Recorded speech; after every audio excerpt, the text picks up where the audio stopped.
slight chill in the air that reminds us that the seasons are changing and that your world is moving. We ask that you would open our hearts in remembrance of the devastating events of a century ago, that we would learn the lessons of history that we might not repeat it.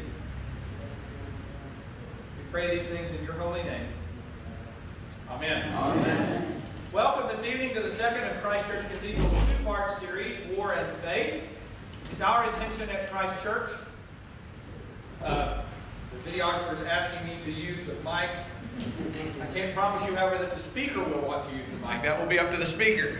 It's our intention to observe the centennial of the beginning of World War I by examining its effects on the beliefs of the populations involved. Our speaker this evening, Professor Robert Zaretsky, teaches in the Department of History and in the Honors College at the University of Houston. His courses in modern European and French history range from perspectives on the Enlightenment to everyday life in occupied Europe. His research is primarily in the field of modern European intellectual and cultural history. His most recent book, A Life Worth Living, Albert Camus and the Quest for Meaning, was published by Harvard University Press in 2013. Just last month, Oxford University Press released the second edition of Professor Zaretsky's co-authored book with Alice Conklin and Sarah Fishman, entitled France and Its Empire Since 1870.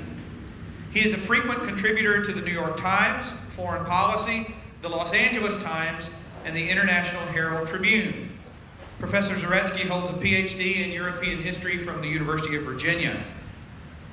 Robert Zaretsky and last week's speaker, Carl Caldwell, have asked me to mention to you an event to be held on Thursday, September the 25th at 6 p.m. at the Baker Institute at Rice. It is entitled, quote, The Causes and Consequences of World War I. Can the Past Speak to the Present? September 25th. I may just go and record that and use that as my last lecture on Sunday morning. It will feature a panel consisting of our two speakers plus Professor Adam Sate of Texas A&M. You can register for the event on the Baker Institute website, and flyers are available here at the door. Now please silence your cell phones. Plan to stay after for a reception in the foyer, and welcome Robert Zaretsky, who will speak to us about the French experience in World War I. Dr. Zaretsky.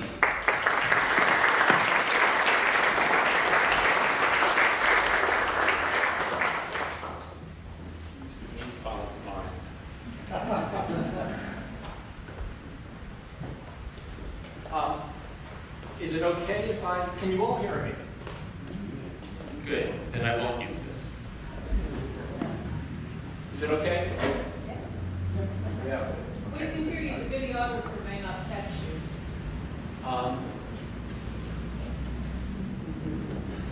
I just can't hold that for the next 45 minutes. Sorry. Just a few thank yous. First, I would like to thank Dean Thompson for that warm welcome. I would like to thank Evelyn Nolan for having organized this and for her warm and generous welcome here to Christ Church. I'd like to thank my colleague, Carl Caldwell, who had the courage to be the first over the top last week, and for getting in such fashion. I'm going to be lumbering after him tonight. I'd like to thank all of you for being here tonight. It's always a pleasure to speak to an audience where there isn't the fear of an exam or a quiz. And most of all, I'd like to thank my wife, Julie, for being here tonight. She hears so much of me at home. She has such a busy life, and so I'm very grateful that she made the time to come here tonight as well. A few days ago, I was speaking with my brother-in-law, Brian Johnston, and we were talking about tonight's talk, and he was asking questions about it, and then he asked me, well, what's your thesis for the talk? Is it that there are no atheists in foxholes? And I thought about Brian's remark. I've been thinking about it ever since he made it. And it really isn't so simple, because there were atheists in the French trenches from 1915 to 1918. But it's not so simple for an even less simple reason. Namely that there were believers in those trenches too. Some who weren't believers when the war broke out became believers during the war. Those who came into the war with a certain set of beliefs that were changed or transformed by the experience of the trenches. The nature of their beliefs is so varied, it's so elusive, it makes it extremely difficult for a historian to discuss, especially for a historian like myself, who has neither experienced war, nor, to be perfectly candid, I've never experienced faith. And so the subject of war and faith is 2 times removed from me. I'm going to do my best, though, tonight to address it. And I plan on addressing it not as a single talk that's going to aim at one thesis, but instead as a series of essays, trials, which all grow towards something of an understanding of what was taking place for some soldiers during those 4 years. But what I want to do is start not in 1914. I'd rather start in 1920, at the end of our story, and not at the beginning of it. I want to start on the 11th day of the 11th month of 1920, Armistice Day. In 1920, it was the 3rd iteration, the 3rd commemoration of Armistice Day. Now, on this day in 1920, an innovation was added by the French. They added the tomb of the unknown soldier. Now, the idea for this tomb was born during the previous year's commemoration. During that commemoration, the Republican authorities had placed an empty cenotaph underneath the Arc de Triomphe. And it turned out that that empty cenotaph was by far the greatest magnet for the hundreds of thousands who gathered to mark that day. Hundreds of thousands of people streamed past this empty cenotaph in tears. And the authorities realized that the absence of a body in that cenotaph had made present in a nearly unbearable fashion the absence of their loved ones. And so it was decided that the following year, this would be in some sense institutionalized with the unknown soldier. With that institutionalization in 1920, you also had a confession made by the French Third Republic, namely that it was impossible to measure the loss of parents and children and siblings. How do you measure, how do you mark the loss of 1.5 million fathers, brothers, and sons? How do you mourn these lives? And this is a task made even more difficult when you recall that tens of thousands of these dead had been polarized beyond recognition, beyond identification, and what remained of their bones were piled into ossuaries that were built at Verdun and elsewhere. And so the unknown soldier was a response to this dilemma. The entombing of a single, unidentified body would make present, if only symbolically, the absent loved ones of hundreds of thousands of Frenchmen and women and children. The body was chosen from those who fell at Verdun. Verdun was the great iconic battle of the First World War. And that body was then brought with great pomp and circumstance to Paris, where it was transported first to the Pantheon, right, the French Academy of the day, where all of the great figures of the Republic of modern France are buried. So first it was brought there, and then from there it was moved up the Champs-Élysées to its final resting place under the Arc de Triomphe.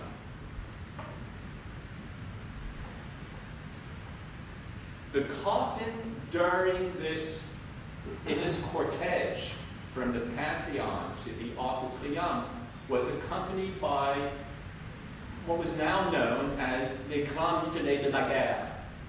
We call them the wounded, but the French term, the great mutilated ones from the war, is far more evocative. They were also known as les gueules cassées, the broken faces, because they had been so disfigured by their wounds. And they encircled this coffin as it made its way up to the Arc de Triomphe. The night before the 11th, a vigil was held. Hundreds of thousands of Frenchmen and women once again streamed past this tomb of an unknown soldier. And each and every one of them saw their own son, their own father, their own brother, their own relative or friend in that tomb. It was a moment of remarkable national catharsis. Did I mention that the coffin was blessed by the Archbishop of Paris?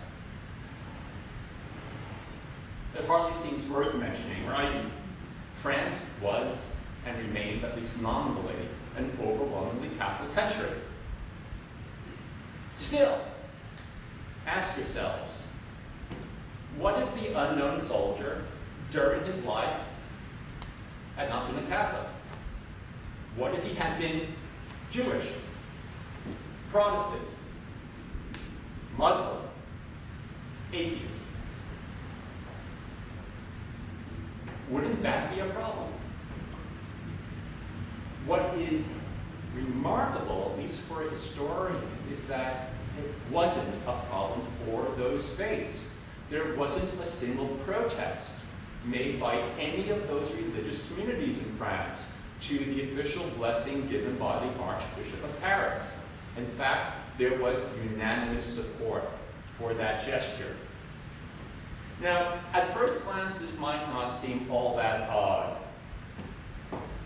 But at second glance, especially if the person glancing knows a thing or two about French history, it is profoundly odd that there should be this moment of unity, that the French are speaking in a single voice. Now, why is this odd? Well, because ever since 1789, up through 1914, and then with a pause of 4 years, France had been at war with itself. There is a phenomenon that French historians call les guerres franco-françaises, the Franco-French Wars. And it concerns this ongoing struggle that's not entirely dormant, even today, between two opposing conceptions of France ever since the Revolution. What was France's identity? What did she represent? You had one camp, one France, that identified with the ideals of the Enlightenment and of the Revolution, that famous trio of values of liberty and equality and fraternity. But you had another France, an older France, that was devoted to the ancien regime, the old regime, and devoted to a notion of France under throne and altar. One France embraced skepticism and reason. The other France was decidedly skeptical about the powers of reason, and instead insisted upon tradition and upon faith. One France claimed that its ideals, its values were universal. The other, that its values were in fact specific to France. One, France announced that anyone could become French by embracing its values, its republican ideology, and by speaking its language. The other camp claimed that Frenchness was rooted in the soil, worked by untold generations of one's ancestors. In the famous phrase of the French nationalist writer who will speak more about in a moment, Mourir, France was constituted by la terre et les morts, the earth and the dead. That's what France was. It had nothing to do with the abstractions, he claimed, that were born in the 18th century. And so, from 1789 to 1914, there is constant tension and periodic bloodletting between these two Frances. Think of the revolutions of not just 1789, but also the Restoration of 1850. Think of the Revolution of 1830. Think of the Revolution of 1848. Think of the Paris Commune of 1871. Time and again, a certain France is attempting to be born, republican and committed to the values of the 18th century, and there's another France opposed to it. A France of reaction, of counter-revolution, no less certain about the rightness of their cause. Now, when France declared war in August of 1914, it underwent a dramatic transformation, and I'm speaking schematically, forgive me, that's all I have the time for. In fact, it began to undergo that transformation long before 1914. We don't have the time to talk about it now, but I want you to keep in mind that the France we know today, a France which speaks a single language, which is committed to a single set of ideological, political principles, a France which is unified, is a recent invention. There's a famous thesis authored first by the historian Eugene Weber in his book, Peasants into Frenchmen, in which he tells us that France in 1870 was still overwhelmingly rural. Not only was it overwhelmingly rural, but France, in fact, most Frenchmen didn't speak French. There were Frenchmen who spoke Breton, or Corsican, or Basque, or Provençal, or Flemish, or Italian. The list goes on and on and on. And one of the great tasks and then accomplishments of the Third Republic, which is born in the rubble of the Franco-Prussian War, was to take this disparate nation of many languages and cultures and traditions and make them into Frenchmen and women. But that process wasn't yet complete by 1914. 1914, in a way, completes it, finalizes this process that had been underway for decades. But yet still, come 1914, we see a nation that, though it's no longer divided by language, that it's no longer divided by region, remains deeply divided, deeply riveted by ideology and by class conflict. It is rocked by proto-fascist movements, populist movements, nationalist movements that from time to time take the streets of Paris. It is undermined by anti-Semitism. And yet this France morphs into something that was called, on August 4th, 1914, the Union Sacrée, the Sacred Union. This was a phrase that was coined by the president, Raymond Poincaré, who was born in Lorraine and was a practicing Catholic. Okay? But he was also a deeply committed Republican and committed to its secular values. And it's not an accident that he would be the one to give France this phrase, the sacred union. This was a France described by Poincaré and then realized almost immediately, both in the National Assembly and in the streets of Paris and elsewhere in France. This was the name given to a nation that was now united in a common crusade. And I'll say more about the word crusade in just a minute. A common crusade against a German barbaric horde. Now, it's telling that both secular and religious Frenchmen use terms like sacred, crusade.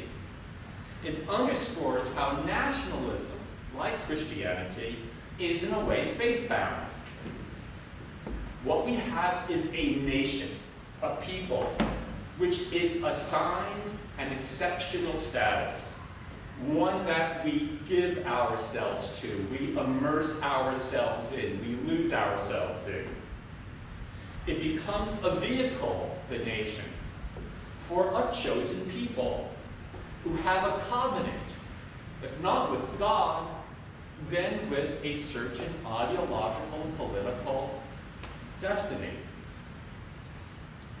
Now, the mingling of ideological and religious notions of sacred, of crusade explains in part the amazing scene that takes place in the National Assembly on the 4th of August, 1914. What we see that day is socialists and monarchists shaking hands or embracing.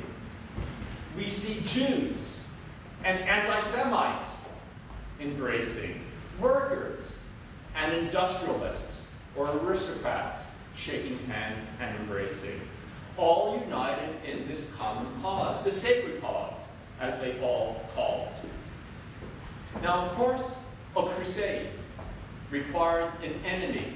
It requires an infidel. And the sacred union was formed against the threat of an evil, the threat of something truly depraved. In this case, it was the Germans. From the start, French politicians and intellectuals and religious leaders across the board, Protestants, Catholics, and Jews, cast the Germans in the role of barbarians. They were all the spawn of Martin Luther. In fact, as the French theologian who later apologized for having written this, Jacques Maritain, as he declared, pan-Germanism is the monstrous but inevitable fruit of the great break in the balance of the 16th century. It marks Germany's separation from Christianity. It wasn't lost on the French. It certainly wasn't lost on French newspapers when Kaiser Wilhelm, when he appeared in public to declare that war was declared. The assembled crowd below the window, they spontaneously burst out to sing not Deutschland über alles, but instead they began to sing the Lutheran chorale, God in the depths of my heart. The French pounced on that as evidence for the barbaric nature of forces now facing them. Now, evidence abounding that the Germans were, in fact, the scorn of Luther. Think about the destruction of the great cathedrals in the north of France, as well as in Belgium. The destruction of the cathedral at Phem, which was denounced not just by French Catholics, but also by French Jews. France's chief rabbi in 1914 declared it was, and I quote, an odious blasphemy against God, the Father of all, and reveals the absence of all religious and human feeling in the perpetrators, in the Germans. There were atrocity accounts that grew exponentially over 1914. Now, a number of these accounts were in fact accurate. Atrocities were committed repeatedly by German troops during 1914 in Belgium as well as in northern France. These German soldiers, in part, are working with memories of what took place in 1870 during the previous war, when they were often the targets of snipers as they made their way through these very same parts of France. This is not to forgive what they did, but is to place in a historical context. And as a consequence of these atrocity stories, both real and imagined, a subgenre of literature began to grow in 1914, 1950. And this one was, in fact, entirely fictitious. It was about German troops crucifying Belgian and French civilians in their local choices, that they would remove the image of Christ and they would crucify a living human being in that place. Stories, accounts of these were to be found in newspapers, in children's literature, everywhere.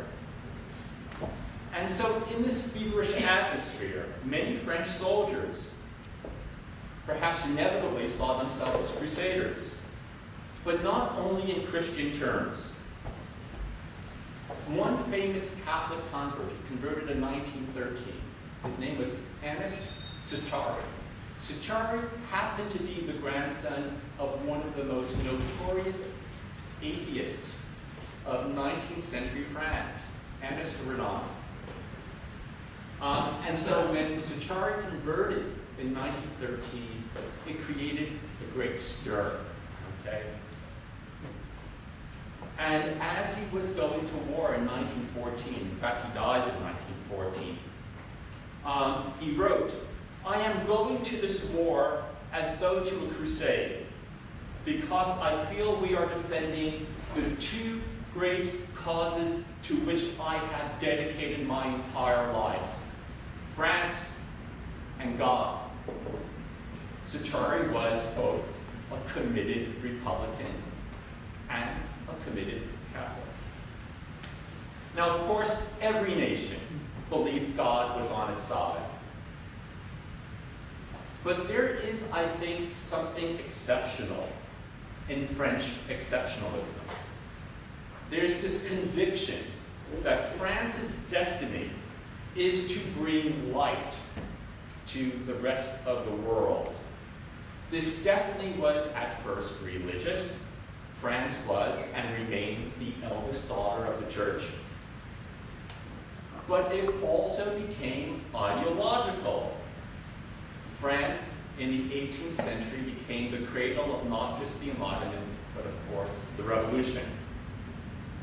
Now, these two destinies, religious and ideological, they begin to twine and they begin to merge in the minds of many soldiers, and not just the well-educated ones in 1914, 1918. And we can see this in yet other words, other notions that channel what are both nationalist as well as religious sensibilities. Take the words sacrifice or martyrdom. One French thinker, one French priest, Pierre Teilhard de Chardin, the famous philosopher, archaeologist, was during the war a stretcher bearer. And he wrote about his experiences at the front, that it was possible for men to breathe at the front an air drenched with heaven. It was only there that men, both those religious and those unreligious, knew something about the absolute. At the same time, intellectuals like Sachari or Charles Péguy, they compared their experiences in 1914 to the Stations of the Cross. It was a world where no man's land had become every man's cavalry. One soldier, and this is quoting from one of many, many, many sources. One soldier wrote to his chaplain, "Lord, my cavalry is hard, but yours was harder still. So I shall mingle my sweat with your sweat, my tears with your tears. Lord, the slopes of Golgotha are peopled once again. There are numberless crosses in the shadow of your cross."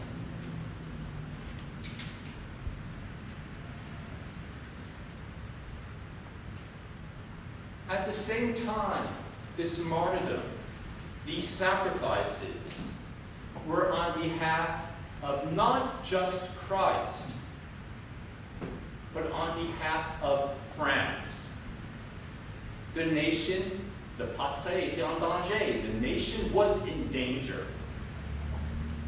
And so there was something quasi-religious about the prospect of shedding one's blood for the nation.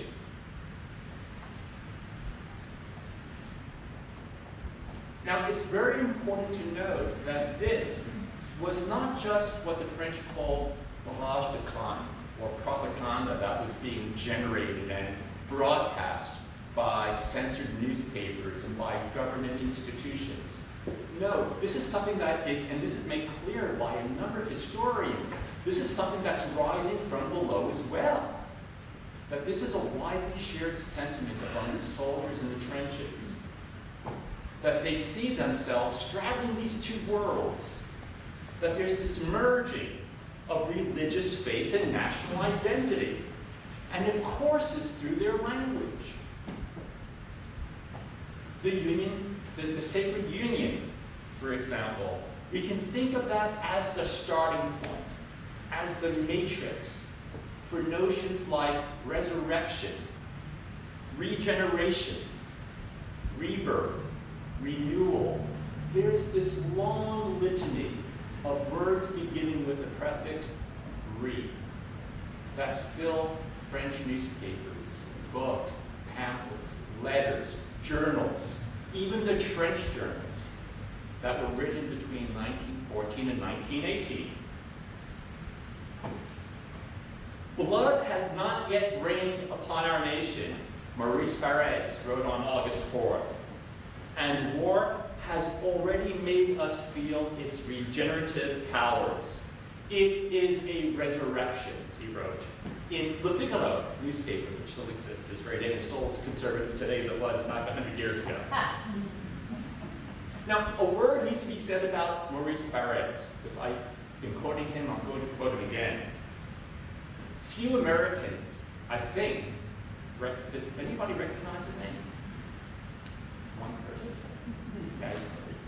A scholar. Okay. Few Americans today, if any, recognize his name. But Maurice Barrès was no doubt the most influential figure in Fantaisie France. Between the last decades of the 19th century and the first decades of the 20th century, nobody was more widely read and more widely followed than Barrès. He was a novelist and a poet. He was a journalist and a politician. He was an anti-Semite. In fact, he first makes a name for himself in the 1890s during the Dreyfus Affair, okay, where he tells his newspaper readers that Dreyfus must be guilty. Why? Because he's Jewish. That's all the proof I need, he wrote. And yet, come 1914, Maurice Barrès welcomes French Jewry into the national fold. Now, as a Catholic and as a nationalist, he's both. In his daily columns for Le Figaro, and I should mention that he swore, he took a vow, that he would write a newspaper column every day until the war ended. And he held fast to that. a remarkable achievement, in part because the columns never fail to amaze. They're brilliant, they're eloquent, they're smart, and at times they're dangerous. Now, in one of his columns, he wrote, "Our soldiers saw the burning bush, and in evoking this great biblical image, I don't mean to say that these supernatural favors are reserved for believers alone. Whatever their rational and reasoned attitude may be toward mystery and dogma, the moment they enter the heroic zone, our soldiers find themselves in a religious zone. On these heights, God and fatherland, devotion and sacrifice, all intermingle." Now, French Catholics weren't the only religious community that spoke this language, a language that was simultaneously profane and sacred. French Jews did as well. Now, French Jewry had just emerged from the Dreyfus affair, and it was eager to prove its Frenchness. World War I, 1914, was in a way a windfall. This was their chance to pay the ultimate sacrifice for what more than one rabbi called their promised land, France. All Jewish hearts in France, declared one rabbi in 1914, are ready for any sacrifice, for any act of devotion against the invaders who trample on our sacred soil. I'll say more about that in a minute. It's telling, I think, that 100 years ago this past week, French Catholics and French Jews, French Protestants and French non-believers, suddenly all spoke about a miracle, namely the miracle of the Marne. We've just marked that anniversary. Now, most of us know it as the Battle of the Marne, and that the miracle was the work of aerial spotters who on September 4th saw that the German Second Army under von Kluge was in fact changing direction. Rather than pressing towards Paris, which was the original intention of the Schlieffen Plan, von Kluge aims his forces back towards the southeast in order to envelop retreating French forces. The French marshals, Joffre and Gallieni, were told about this, and they saw this as their unanticipated opportunity to reverse the tide of war. And they were able to attack successfully the exposed right flank of Germany's Second Army. Now, this victory almost immediately assumed religious weight. Now, how could it not, at least in psychological terms? Paris had been abandoned by its government. Nearly 1 million residents had fled the city by that first week of September.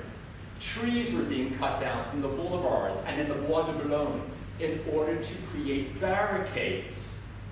The city was now being defended by its National Guard, a collection of very stout and brave but elderly men. All of these were so many echoes of a similar crisis scarcely 40 years before, during the Franco-Prussian War and the siege of Paris. So how could it not, in some sense, have religious meaning, the Battle of the Marne? And how could it not, in fact, when September 8th, the day of the pivotal battle between the German and French forces, that September the 8th is also the feast day of the Virgin Mary. This miracle gave birth to a vast literature in 1914 and 1915. Not just religious, but also secular. even professional historians quoted what von Kluck seems to have said on September 9th. It's over. We won't get any further. Over there in Brittany to the west, an invisible Madonna is barring our way.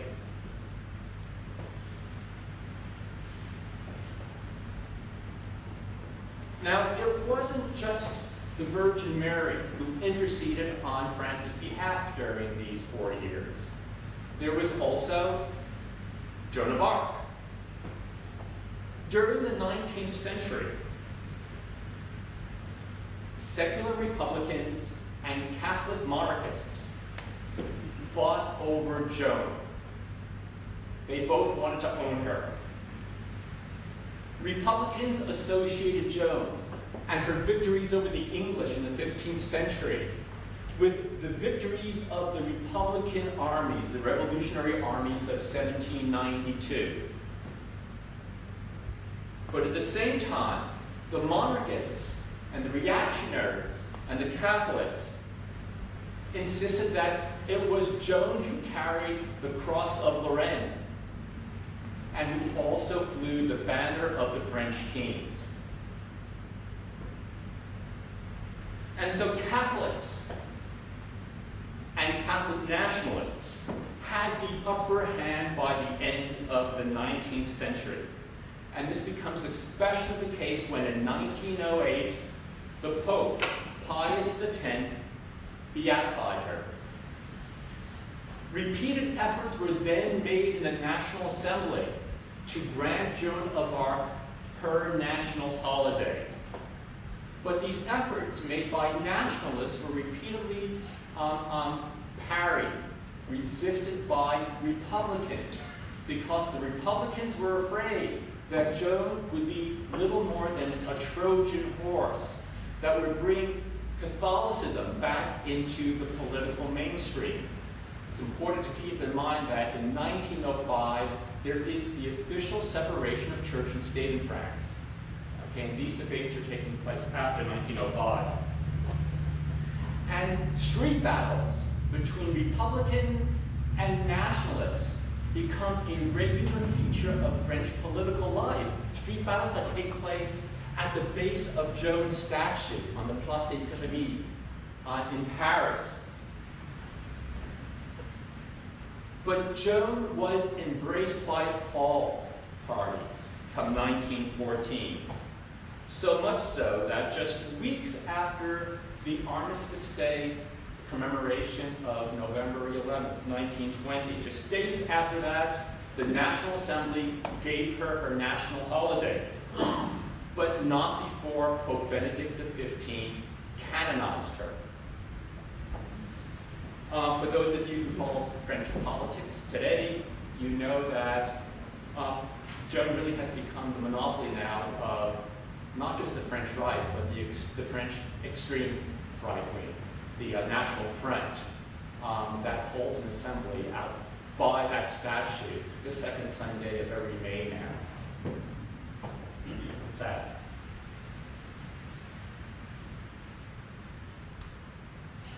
Now, the trenches were fertile ground for the growth of religious practices.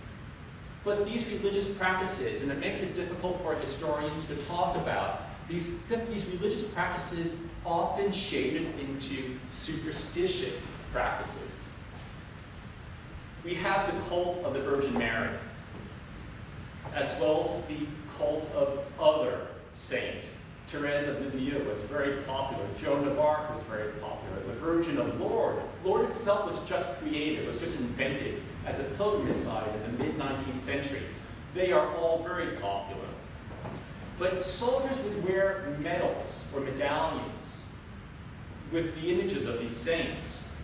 They prayed to these medals. They wrote messages that they would leave at the altars of local churches to these various saints. And very often these messages were written not in French, because turning peasants into Frenchmen was not yet completed, okay? They would write in what was phonetic French, mixed with their local language or their dialect. For example, Our Lady of Lourdes was very popular with soldiers from the Southwest, and their messages mix Provençal with phonetically spelled French. Let me read to you just one. Our Lady, preserve me against the disasters I risk every day. And I beg you, stop as fast as you can this terrible carnage that makes so many corpses. Pray and raise your arms to stop all this. I will be grateful to you for the rest of my life. Written in barely literate French. Now, the attraction of heavenly intercession reached beyond the faithful. Countless soldiers carried these medals and medallions. They carried portraits of Mary. Many others, and this was also the case with American doughboys, beginning in 1917, they carried copies of the Bible with them into battle. And it seems that they didn't often read the Bible, but they carried these Bibles as if they were amulets, protection, charms against death. Now, it's impossible, I think, for historians to distinguish between authentic religious sensibility and superstition. But what historians do know is that this blurred line between the two, this conceptual no man's land, worried the church during the war. Time and again, the church leaders would urge its priests, its chaplains, to have the soldiers seek purity of heart and to put aside, and I quote, amulets with magic powers.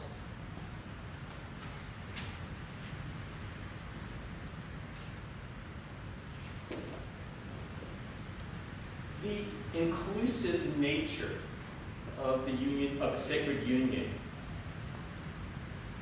as I've suggested, reached into the trenches.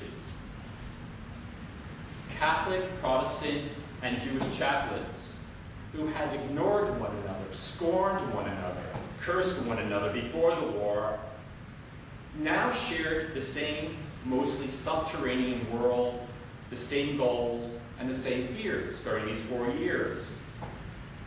Stories abounded of atheists dying in the arms of priests, or pastors, or rabbis. Stories that were broadcast by religious publications as well as secular publications. And memoirs and letters attest to this atmosphere of ecumenism that flourished in the feuded world of these trenches. Now, the most celebrated, and in this case, true instance of this aspect to the war was Rabbi Abraham Bloch, who in 1915 offered a crucifix to a dying Catholic soldier. The soldier thought that he was a priest, and Rabbi Bloch found a cross and offered it to him. And there are many illustrations, paintings, drawings of this moment, as well as this portrait was done in words by Maurice Barrès, who in a book called The Spiritual Families of France, which was published in France in 1916 and then translated and published in the United States in 1917, where it had a terrific impact upon Catholic and Protestant Americans and their support for the war. He finishes his chapter on French Jews with the scene of Bloch offering this cross to the dying Catholic soldier. And the story doesn't end there. A few months later, it's Bloch's turn to be shot. And as he died, he was cradled in the arms of a Catholic priest. This has been authenticated.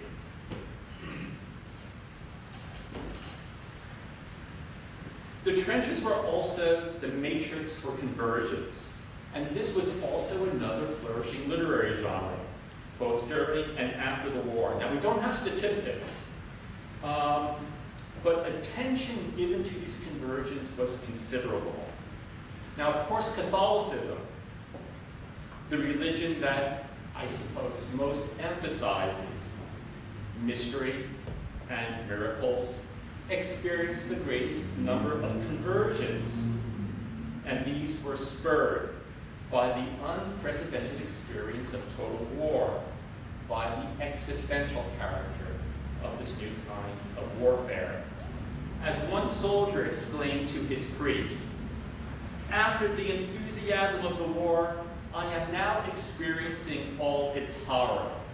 And in this hell, who should one turn to?"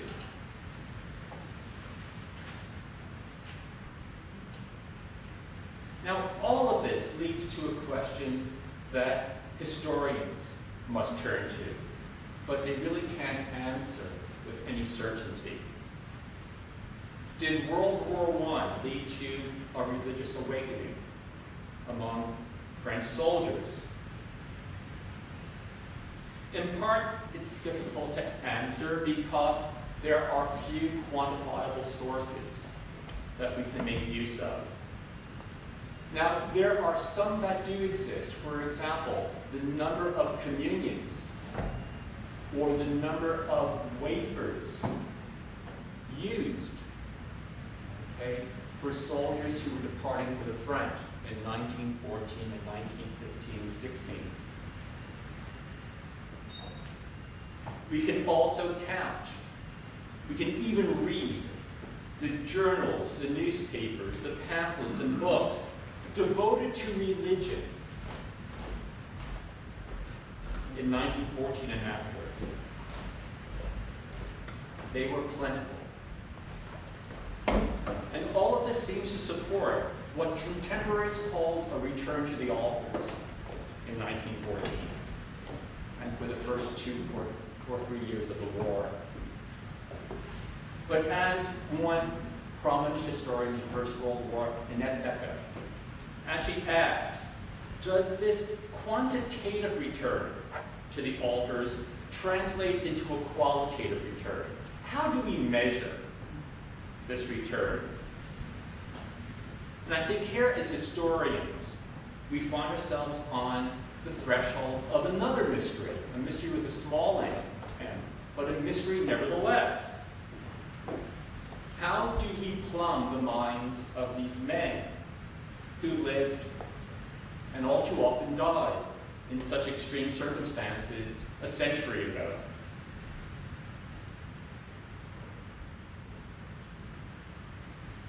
But if we were to instead rise once again to the surface of history, what we do know is that by 1920, the Sacred Union was dissolving into profane confusion, very much resembling the French political landscape prior to 1914.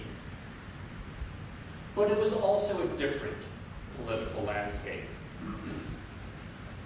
The older religions, Catholicism, nationalism, were now ceding ground to newer faiths, some of them in a minor key, surrealism, pacifism, but some of them in a tragically major key, communism, fascism.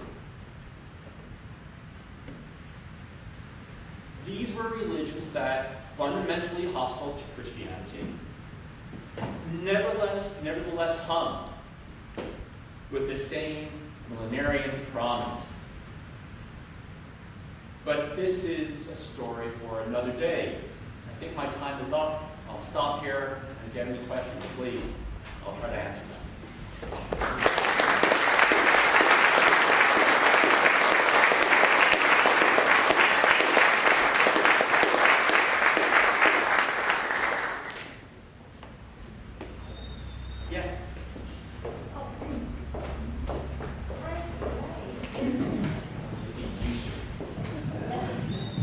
It's my impression that France today is very secular, and they take a great deal of pride in the separation of church and state.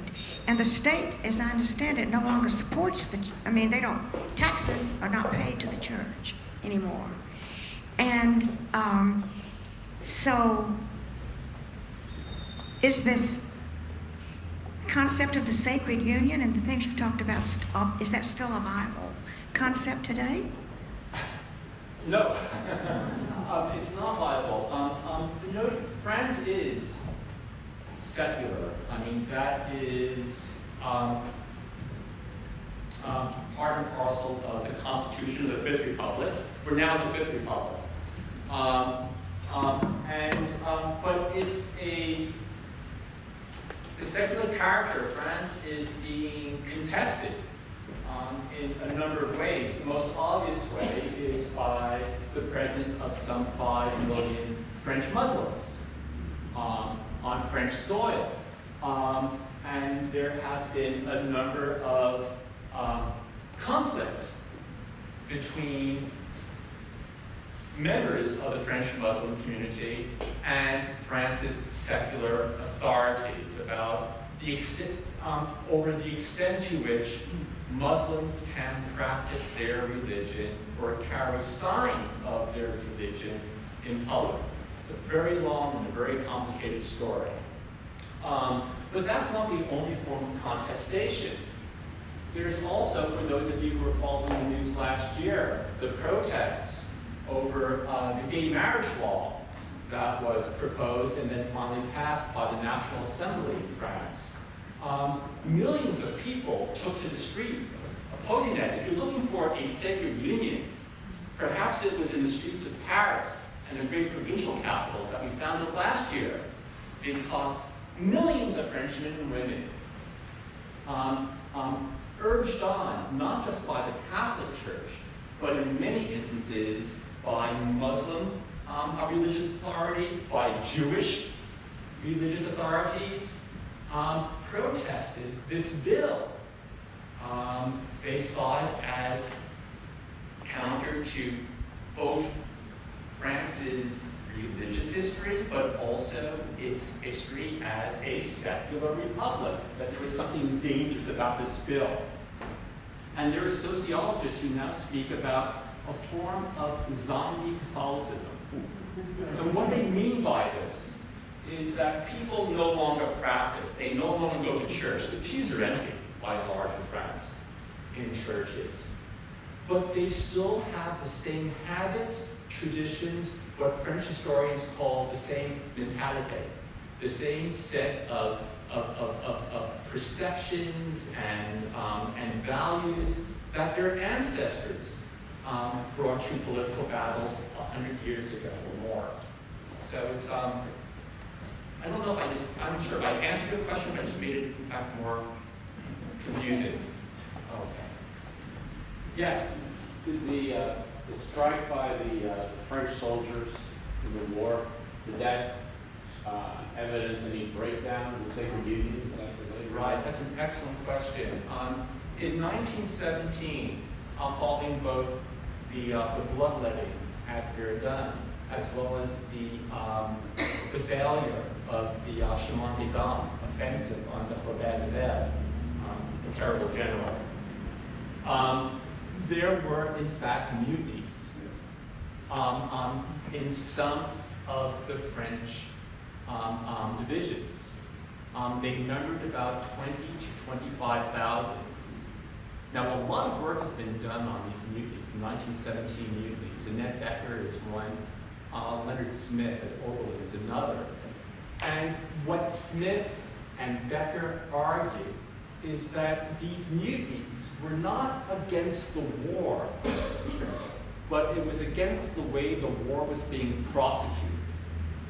That they were tired of being used as fodder by their generals. That they were willing to give their lives. They were willing to fight. But as long as the fight or the battle made sense. And so they laid down their arms until those conditions were met. And they were met by somebody who becomes famous during the First World War and then becomes infamous during the Second World War, Philippe Pétain. right, who takes over first Verdun and then is assigned the task of bringing these mutineers to heel. Okay? And he recognizes the legitimacy of their complaints. Okay? And so what those mutinies really reveal is that the soldiers were not ready to surrender. You know, it was a combination of resignation, of determination, and this widespread sentiment that they were defending. In fact, what they saw themselves defending at the end of the day in 1917 and 1918 is less these abstractions that are being bandied about in 1914 and 1915. What they see themselves as defending is their family. Okay? And when you think that over the course of 1914, 1918, some 30 billion postcards and letters moved back and forth, okay, between the home front and the front lines. These families were in, you know, one's wife, one's children, one's parents were ever present. Okay, one would return to the home front, which was just a few miles away very often. Okay, during R&R, and so they were fighting for their families, and they were fighting for their fellow poilus, their fellow soldiers in the trenches. They weren't ready to give up. That's what the mutinies in 1917 really do tell us. Evelyn. Can you address for just a moment the experience of the colonial French in the First World War? Right. There were tens of thousands of soldiers from France's colonial possessions, almost exclusively its African possessions. There were soldiers from Algeria, French Algeria. There were also soldiers from Senegal. And they were recruited, at times misleadingly so, by French authorities in Algeria and Senegal. And they fought. They fought with remarkable bravery. In fact, the Tirailleurs Algérienne, one of the Algerian divisions, was the most, received the most medals of bravery, okay, of all of the divisions that fought during the First World War. Now, what were they fighting for? You know, this is the great question. Were they fighting for France?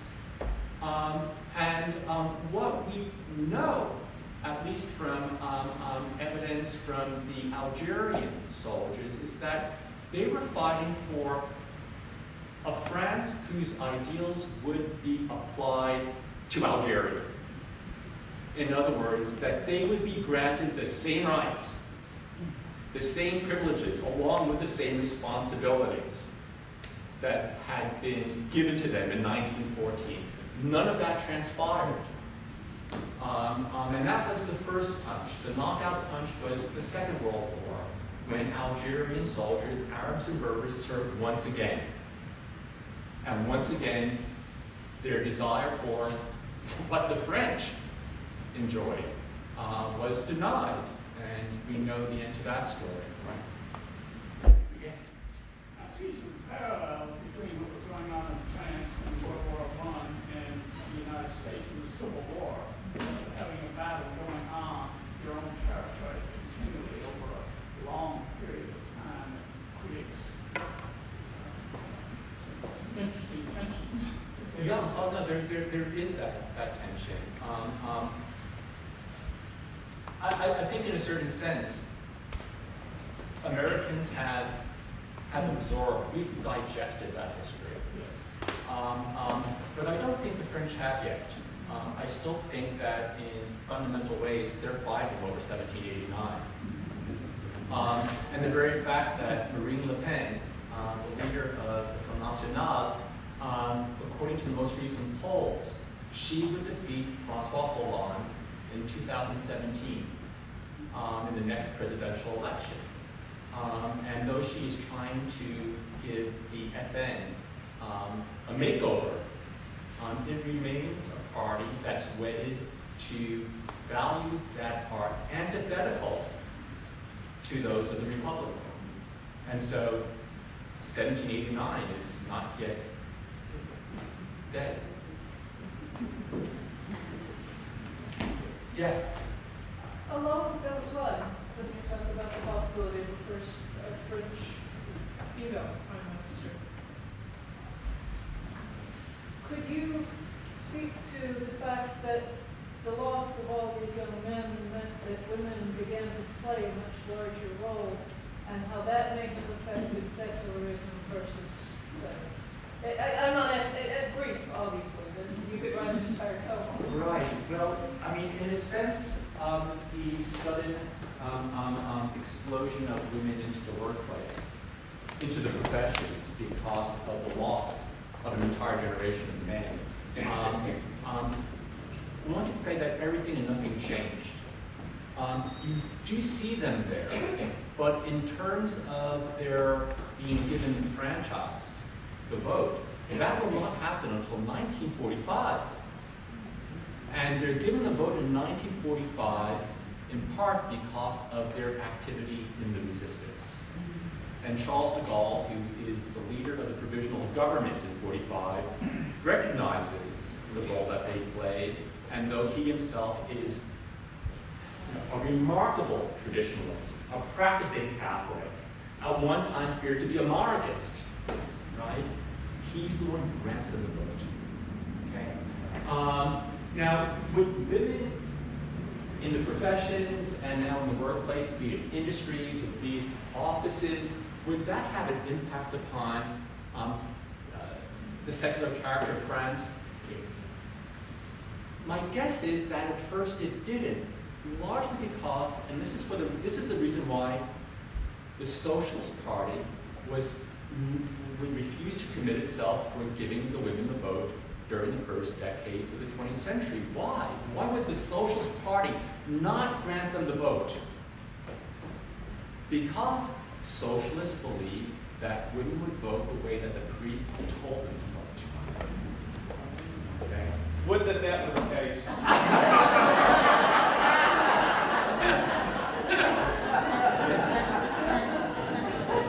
You work for us.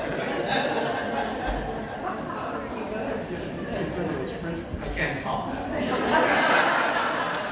Can we give Dr. Zaretsky a big hand?